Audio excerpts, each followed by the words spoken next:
Now, the number of Haitians facing acute hunger has now reached half the population. The country is dealing with political instability and the ongoing fallout from a surge in gang violence early this year. More than 5 million people are struggling to feed themselves and their families.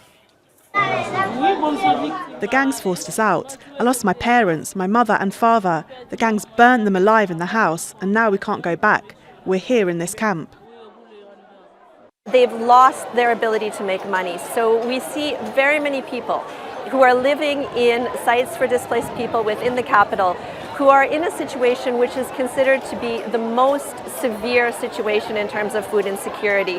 It's level 5, a catastrophic level of food insecurity. Well, despite the hunger crisis and gang violence in Haiti, authorities in neighbouring Dominican Republic are planning to deport up to 10,000 undocumented Haitian migrants each week. New detention centres have been built to process deportees in several eastern provinces. The Dominican Republic has already deported more than 70,000 Haitians this year. Let's take a wider look at the crisis unfolding in Haiti. Nearly 5.5 million people face chronic hunger, making Haitians one of the poorest proportions of acutely food insecure people in any crisis worldwide. Well, out of these, 2 million are facing emergency levels of hunger, and at least 6,000 now live in temporary shelters after fleeing their homes. Violent attacks and fighting linked to gangs are on the rise, with the number of internally displaced Haitians nearly doubling to more than 700,000 in the past 6 months. More than half of them are children.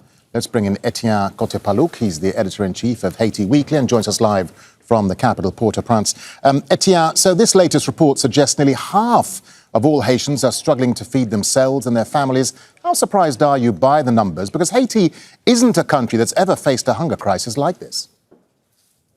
No, it's something we have never seen for at least that long of a period. It's been now 3 years since the beginning of the road closing around the capital. It's difficult to get in and out of the capital, so the whole economy has been stalling for the last 3 years. In the last months, there was 30% of inflation, so the cost of everything is really augmenting everywhere in all different goods. The people working to make the goods, to make the fruits, the vegetables. It is a tropical country outside of Port-au-Prince, can't bring the foods inside of Port-au-Prince, so their stocks are some of them are getting too old to ship, so they have to sell it for a lesser price where they grew it. So it's really a difficult situation. The whole economy has stopped. There's no investment, there's no construction building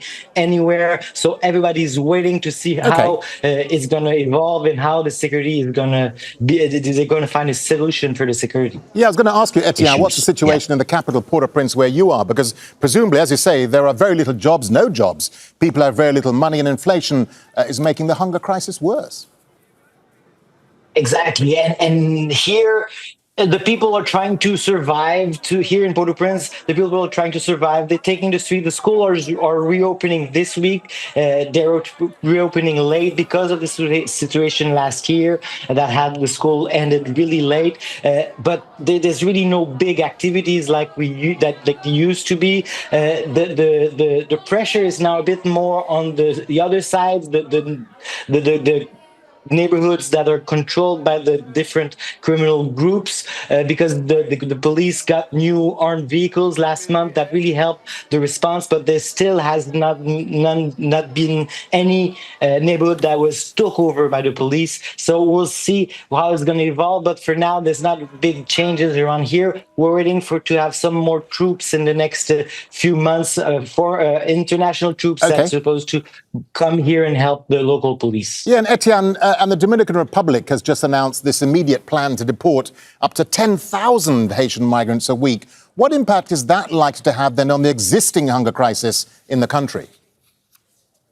It's a question on everyone's mind right now because the news just went out. The announcement went out from the president of the Dominican Republic. It's more than double what they used to do last year. And so there still have been deportation from the Dominican Republic last year and the year before. That was really higher than the years prior. Now it's announced to be bigger than ever. I don't know. We don't know how it's going to end out. What's going to be the impact? How are they going to be welcomed here in Haiti? As we said, the situation is already really dire. So we still don't know how it's going to be impacted on the daily lives here. Etienne, just a quick final thought to you. I mean, so do you ever see an end to this crisis in Haiti? I mean, as you've been telling us, gang violence on the rise, 700,000 people internally displaced, the economy's in ruins, and the Dominican Republic, is kicking out thousands of Haitians. What's the future for Haiti? Just very quickly. It's a good question. Nobody knows, and that's really what's difficult here because everybody is looking at the country, don't know where it's going to go at. There's corruption now in the higher levels of politics here. Accusations still today that got out, so we're still waiting to see how it's going to end out all this crisis because we don't know where it's going to end. Etienne Cote-Paluck, really good to get your thoughts and your analysis, Etienne. Thank you very much indeed. Thank you. Make sure to subscribe to our channel to get the latest news from Al Jazeera.